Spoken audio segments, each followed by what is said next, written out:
Hello and welcome to the Anti-Book Club book club. So I finished another book, an audiobook. It's called Kindred.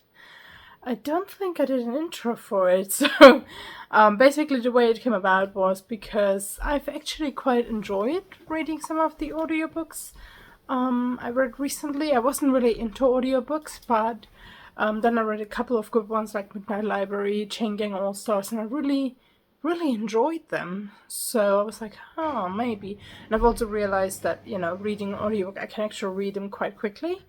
And while I can't, make as many notes or read as many excerpts as I like to, it's quite a nice way to add another book on. I did try desperately to look. And I did film an intro for that where I basically tried to find another book on audiobook that is on my TBR list, and I just could not find it. Like, I was there for like 25 minutes and I still hadn't found one. So then I just abandoned that whole project. But then I kind of was like looking through Libby, and I found this book called Kindred by Octavia E. Butler. Now, Octavia E. Butler is obviously very famous for her book duology, I think it's called, a parable of the sower and parable of talents, which I do want to read, but I know I want to read it as a book. So I can make lots of notes and stuff. But this one sounded really interesting. And so I was like, oh, well, it sounds interesting, but it doesn't sound like a book I'm absolutely gonna love and want to make like loads and loads of notes on. So I picked it. So Kindred is a science fiction novel. It's actually the first science fiction written by a black woman ever. And it's kind of like a combination of like slave memoir, science fiction, and like historical fiction in a way. And it's centered around a character called Dana.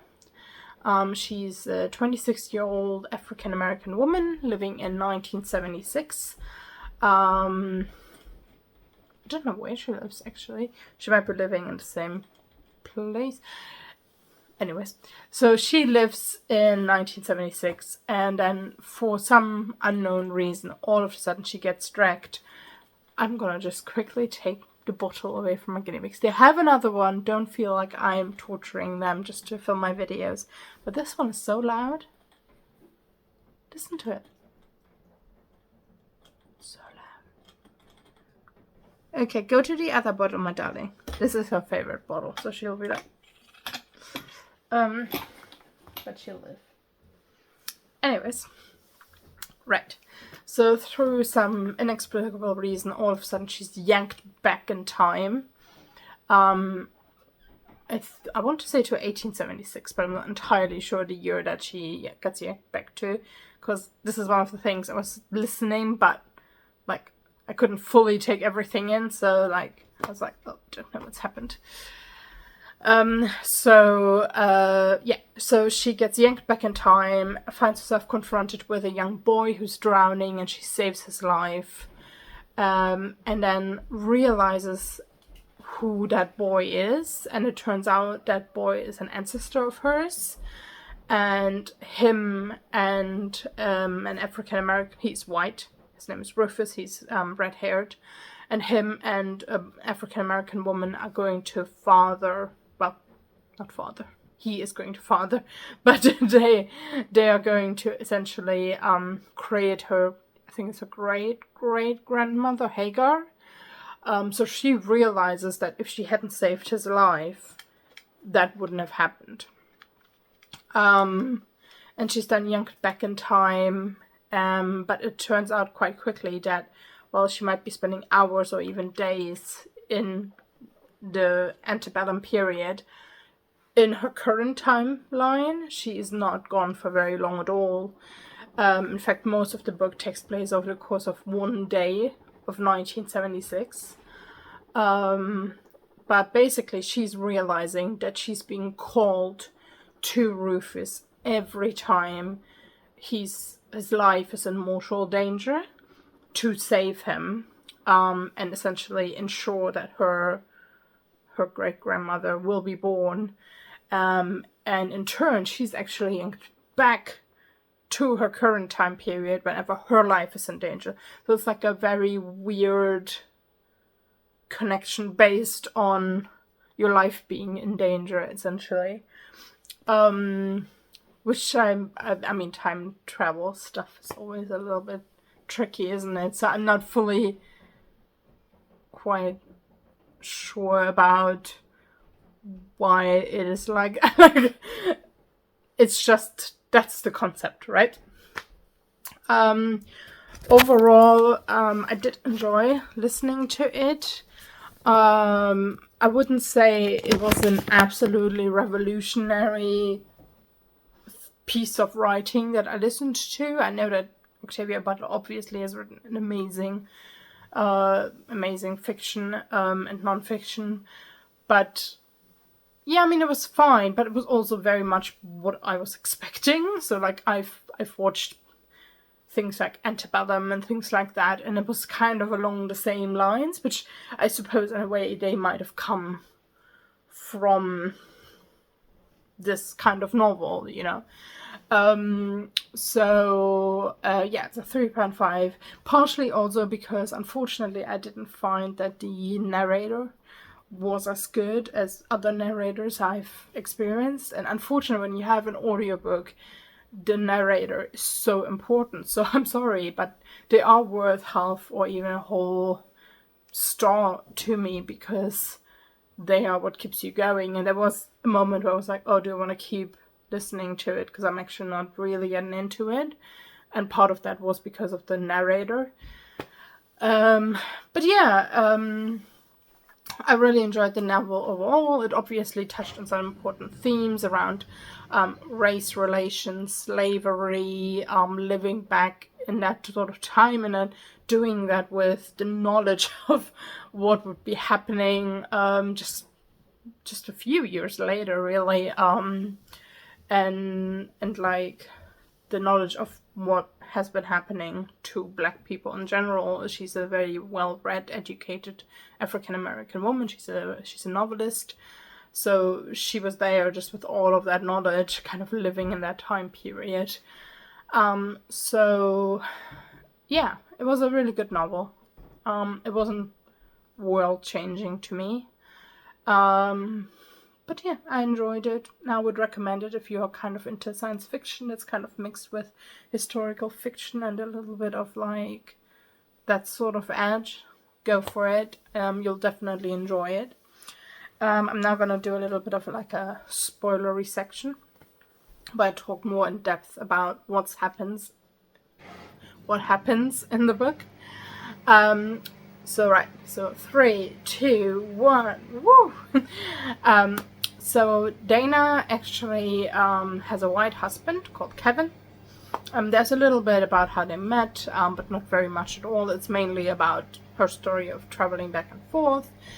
The book starts actually kind of at the end of the book, where she's in hospital, she has some injuries, and Kevin is talking to her about like police talking to him and things like that.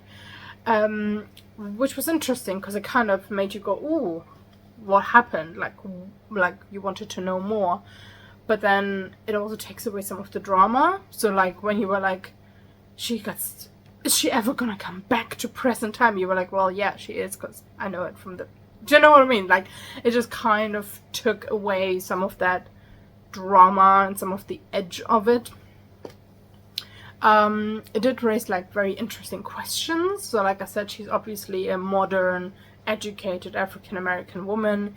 There's often talk about her talking like a white person, and like the family, so Rufus's father, Tom Whalen, who's obviously a slave owner, is very suspicious of her because she is clearly educated, she can read, she can write, and back in that time, educated slaves were very much seen as a dangerous thing because they could write like their own passes to free themselves and things like that. But because she saves Rufus's life, she does have some stake with Tom Whalen. But it does raise really interesting questions about as a modern person seeing this violence, but then also how quickly you kind of get used to the violence that surrounds you every day, all day. And at one point, Kevin goes with her into the past. And then there's some really interesting interplay, and it's kind of a shame that it wasn't explored more. It was sort of just touched upon, but like him as a white man experiencing slavery, like obviously, you know, he's clearly a modern liberal man in 1976. He's in a relationship with an African American woman, which back then was still very unusual, and his family and her family actually both kind of had issues with it. But still, he is a white man, so he can't fully empathize with what her experience is of living in the time of her ancestors. And sometimes he may not see it in the same way that she sees it. So there's this kind of relationship is very interesting, and it almost creates some tension between them as a couple. And I found that actually really interesting, and I wanted to know more. But like I said, it was only kind of grazed on and touched upon, and I was like, I want more of this, because that's actually the really interesting bit to me. Now, like I said, at one point, because basically she realizes she's gonna about to time travel because she becomes very dizzy, and at one point she takes Kevin with her, and he ends up living in antebellum slavery period. They kind of have to pretend that he's her owner, which again, that like raises really interesting questions about their relationship, having to pretend that they're not husband and wife as they are. Also, like, she dresses obviously as a modern woman and basically like a man, but it's not like, I feel like all the characters in the book like just accepted that way too easily, and like like I understand she saved Rufus, but like she was dressing like a man. She was a free African American woman that's clearly very well educated. Like, I just feel like I should have been way more suspicious of her than I were, and like way more like, what's going on here?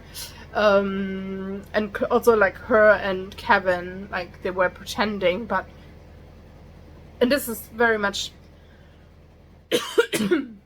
written in like a first person sort of almost perspective, so you get it very much just from Dana's perspective, so you know a lot from her perspective. My washing machine is very loud. I'm gonna pause it just for a moment. So yeah, my washing machine is still very loud, but not as bad. So yeah, like, so she goes back with Kevin.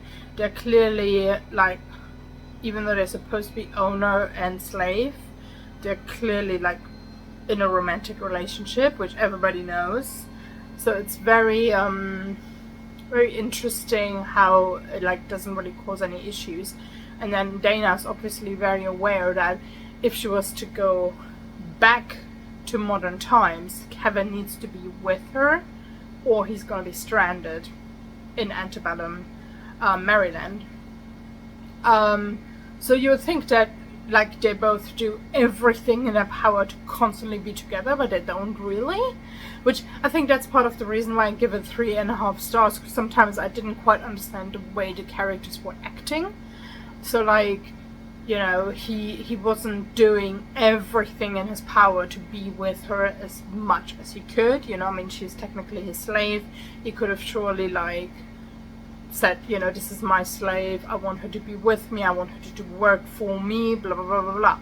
And he didn't really do that, which I understand it kind of had to also like be like good guests to the Waylands, so they had to rent her out so she could do some work there in return for them staying with the Waylands and stuff. But I don't know, I just didn't feel like either of them were really desperately trying to make sure they were as close as possible to each other, because she was like, if I call you, you have to come. But I'm like, you literally go within seconds. So if you call him and he's upstairs and he doesn't, like, I found it a bit wild. And then she does end up actually leaving without him. And then again, it felt a bit weird, like she left without him. She comes home to her 1976 home, he's not there. And she didn't, like, she was upset about it, but, like, if that happened to me, I probably, and at an earlier point, Kevin had actually talked with her about the fact that clearly when her life is in danger is when kind of something happens with the time traveling. So, like, it was like she didn't, like, if it had been me, maybe I would have tried to go back by, like, endangering my own life or something. But she kind of just was there and, like, oh, well, I guess I'll have to wait until I go back and hope that not too much time has passed. And, like, there wasn't, considering this was her husband, like, and she just left him in slavery time Maryland without, you know, him having anything to really live in that time period. I just felt like she didn't really, like, worry about it too much, which just seemed very strange to me. And when she goes back, it actually turns out that 5 years have passed. And Kevin had actually left the plantation after waiting for her for a few years, I believe. And then she has to, like, write him a letter. And every time she goes back, obviously Rufus gets older and older and older. And by this time, he's like a grown man, basically. He's taking care of his father, who's, like, ailing. And her and Rufus have, like, a really interesting relationship. So it becomes very clear early on that she obviously saves Rufus's life, but she also meets Alice very early on, who is actually at this point a freed slave, a young girl. But then later on, she finds herself married to a man who is owned by somebody, but then they both run away. They are caught. Oh yes, they run away, sorry. This is one of the times that she's basically pulled back, is because Rufus had tried to rape Alice, and Nigel, Alice's husband, basically beat him up, which was very, very dangerous, obviously, as a slave, but he did it. And then Dana saved Rufus and then advised the two of them to leave and run away, and she convinced Rufus to actually not say that it was Nigel who beat them up, which he didn't. But they were still caught by the owners of Nigel, and then Nigel was sold into the South, which throughout the book it's made very clear that Maryland, where Dana keeps going to, isn't the worst place you can be. If you were in the South, you would be in real trouble, and it's like a constant threat of, like, we could be sold to the South, which then sometimes made it feel like the period and the plantation you were going to wasn't that bad, also because they often do say that even though Tom Whalen, you know, obviously he owns slaves, he sells slaves, he will punish slaves by whipping them, it is often said he isn't actually that bad an owner. Like, one big example is, for example, that if he gives a word to a black person, to him that's the same as giving his word to a white person, so he doesn't make a distinction which most people in his time period probably would have. So, like, he's very much made out as, like, not the worst owner in not the worst place. So then you're like, oh wow. And then you're kind of like, well, I kind of wish I knew more about the... And then Dana, because of who she is, she saves Rufus, she's very educated. She actually has an easy job as a slave. She, like, does the household, she cooks, she cleans, she teaches Rufus. Whereas, you know, there's obviously the slaves working in the field, which she does end up doing for, like, half a day, but she literally can physically not do it. And Rufus kind of put her in the field, but then saves her. So it's like, you almost feel like you get a very privileged slave experience, and you're like, I feel like I'm not really getting a real slave experience, because I'm getting an experience of a very educated, very smart, modern woman who knows a lot about slavery, who is doing one of the better jobs. Like, a lot of the other slaves actually kind of don't like Dana because, you know, they call her, there's a word for it and I can't remember now, but they're basically calling her a white black person. And then, you know, she's not in the worst place with not the worst owner. So it feels to you a little bit like she actually almost got off easy, but then obviously then seeing that she got off easy and still how horrible her life really is also quite enlightening. But so she comes back, and her and like I said, Nigel and Alice had run away, but they were then caught. Nigel was sold to the south.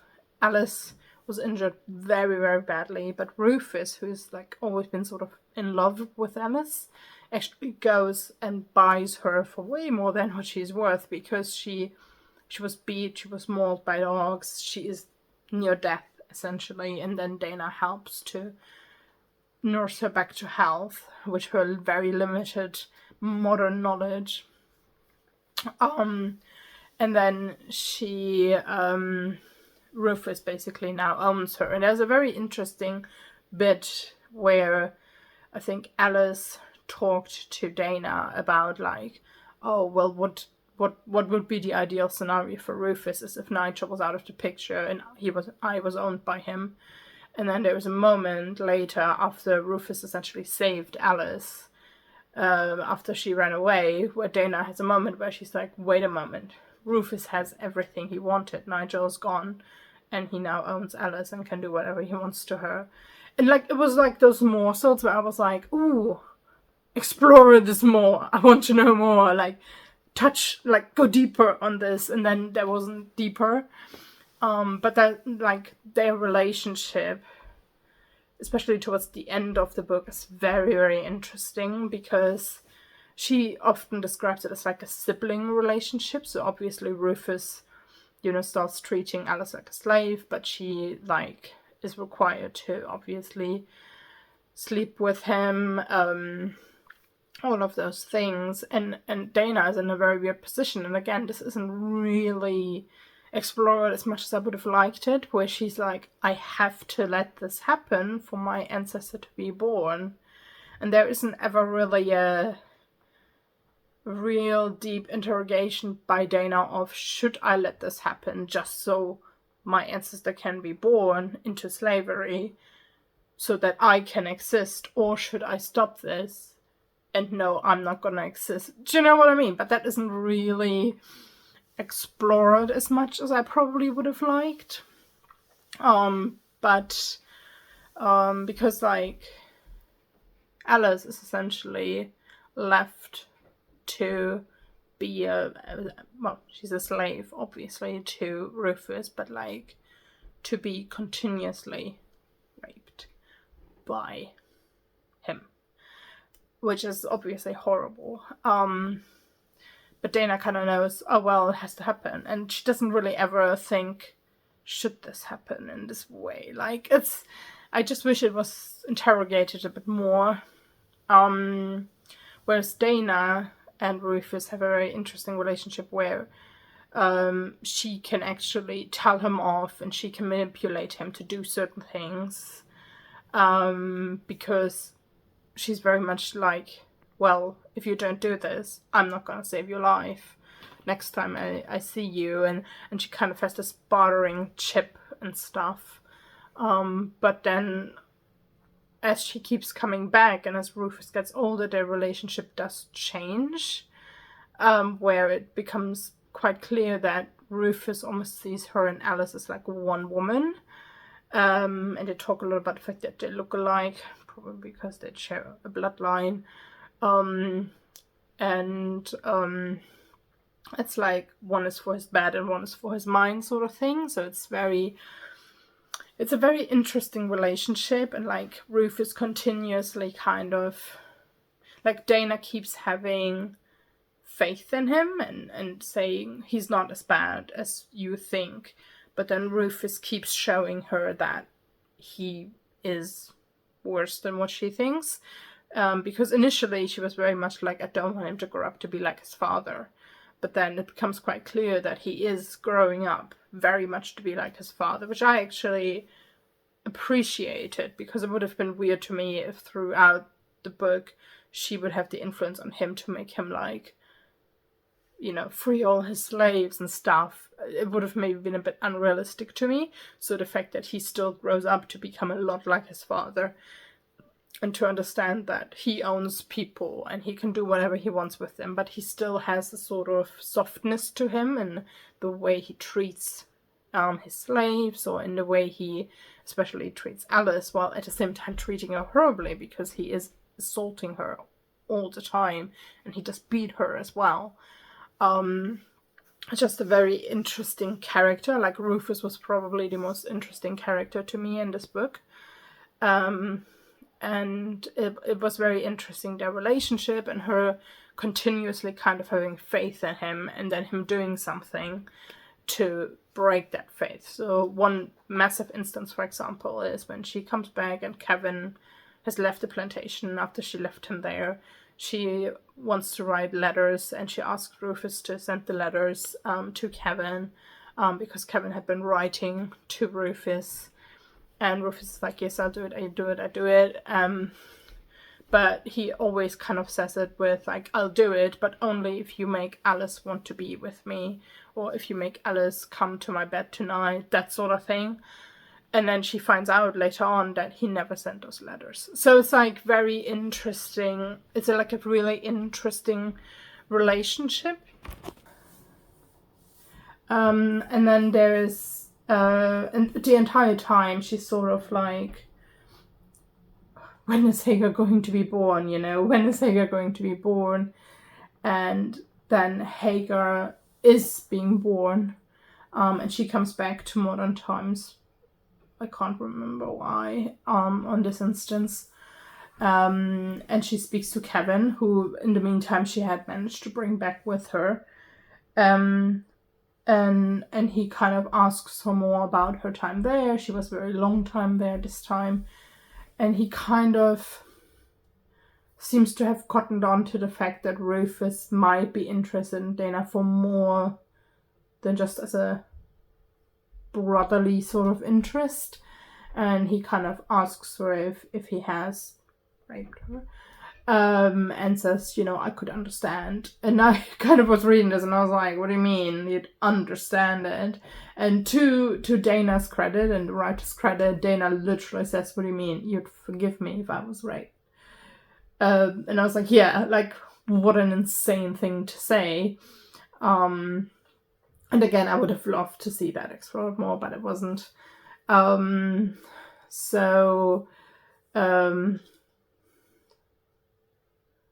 sorry, I was looking at my notes. Then basically, so like I said, so there's her, there's Alice, and there is Rufus.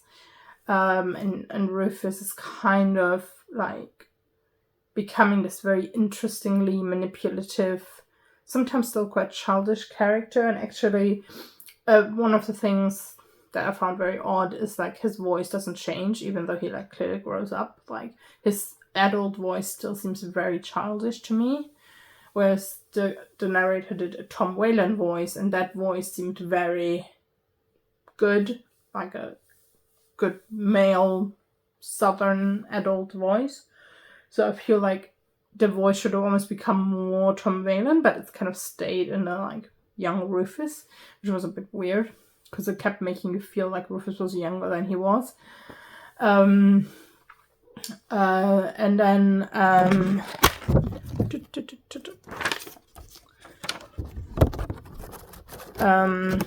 then towards the end, he basically is making it quite clear that he has interest in her in a sexual way as well, which is very odd considering that he literally met her for the first time when he was like 6 years old. And that, like when I told my husband that, he was like, oh yeah, because it's like a bit incesty. And I was like, that wasn't actually my problem with it. But it's like, he literally has known her since he was a little boy. Like, it's just been weird. And granted, he would only ever meet her for like days or weeks or months at a time throughout his life, but still very awkward. And then the last time she goes back, Alice has killed herself because she ran away. And it's also very interesting. And again, not explored enough, because before she goes back that final time, which between the penultimate and the final time, she's only gone for a few months. It's kind of hinted at that Alice actually is starting to not dislike Rufus as much. Like, throughout the book, she basically hates him for most of the book. Like, they were friends when they were young, but then when Rufus is basically interested in her and not taking no for an answer, that's when, and then once, like, he was kind of responsible for Nigel being sold south, she despises him and makes that very clear. But it then is kind of hinted at, and Alice herself actually kind of says it, that she is not feeling that way anymore. And again, that isn't really explored enough for me. And when Dana goes back, Alice has committed suicide because after Dana left, she tried to run away because he wouldn't give their two kids, Joe and Hagar, like, papers to be free. Like, he just would not promise that. And she basically ran away because she lost hope. She was caught, and as punishment, Rufus kind of sold her kid. Rufus sold her children, essentially. And then, as a result of that, Alice decided to end her life. And then, because Alice ended her life, Rufus is kind of wanting to end his life too. And is, like, in her penultimate and in the final time, it becomes very clear that the thing that Rufus is afraid of the most is people leaving him. So Alice is leaving him and Dana leaving him, and it becomes clear he's not actually afraid to die. He's more afraid of people leaving him. And again, that wasn't explored enough as I wanted it to be, because it's very interesting, because a lot of the things he does are based on the fact that he doesn't want Dana to leave him. So, like, when he wouldn't send letters to Kevin, he did that because he was afraid that Kevin would come take Dana and they would leave, and he was like, I don't want her to go. So that was so interesting to me, and it wasn't really explored. But then from there, from the suicide, like, the final chapter is actually or the final time she goes back is very short. It becomes quite clear that Rufus is now wanting Dana to be Alice's replacement, and Dana has a sort of short moment of, like, it would be so easy to just allow that to happen, because she knows that if she kills Rufus, which over the last few times she has visited Rufus, she has leveraged a lot more, and especially in the penultimate time, which to me was probably one of the most interesting chapters, where it's a lot discussed about how she's trying to get Rufus to make a will and free all his slaves, and he won't do it because he says, if I do it, you will kill me to free the slaves. And that was so interesting to me. And basically she ends up killing him when he kind of, it's not really ever fully explored if he did try to rape her. It's like, in Dana's mind, that's where it was going, but it wasn't like he was full on going for it, if that makes sense. But she certainly kind of fears that happening and kills him, and then is yanked back through time, but loses her arm because her arm is kind of stuck in a wall for some reason. Like, her arm is, I suppose, left back in Maryland, antebellum. And then she, in modern time, finds out what happened. She finds out that all the slaves were sold, except for Nigel. Oh, no, I'm thinking that Alice's husband wasn't called Nigel.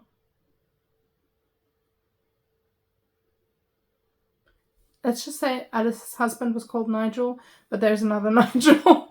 So this Nigel is actually the son of a slave that she met when she first came there, and then she saw him grow up. She taught him how to read and write, and blah blah blah blah.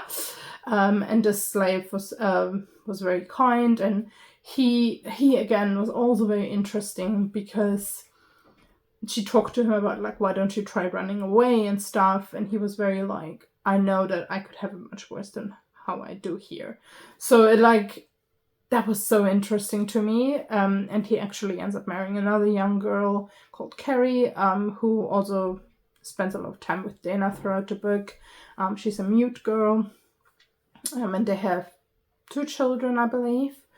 And then he finds Dana and Rufus after Dana has just killed Rufus, and as Dana is about to go back or forward in time, I suppose. And it becomes clear that basically what Nigel did was he set a fire to make it seem like Rufus died in the fire rather than having been killed by supposedly a slave. And that Rufus's children were taken in by his mother, and that all the slaves were sold, except for Nigel and Carrie, who couldn't be found for some reason. She said all the kids were sold as well, so I don't know why Nigel and Carrie didn't take their kids. That's not explored. And she doesn't really ask that question. And I was like, why didn't they take their kids when they clearly ran away? Like, I didn't quite get it. Again, that's some of the reasons why this book is only a 3.5 and not a higher rating for me. There were a lot of really, really interesting relationships and a lot of really interesting viewpoints where I was like, ooh, I want to know more about this. Like, this is a really interesting thing you're, like, honing in on, but then it's like you're honing in on it and you're like, ooh, that's interesting, and then you're like going away. And I was like, no, drill down into it, like, explore this further. It's gonna be a really, like, tricky and painful subject, but it will be so good when you do. But yeah, so that's basically the book. That's how it ends. We're just basically with the beginning. And the other interesting thing is that all of this takes place in modern times between June 10th and July 4th. So that's very interesting, I thought. Like, the 2 big pillars of Black history and American history, obviously. But yeah, I really enjoyed it. I thought it was a good book to listen to, an audiobook. And if you like sort of that type of science fiction stuff, I would recommend it. But like I said, I just wish there was some of those things that were explored more, and I wanted to know more about them.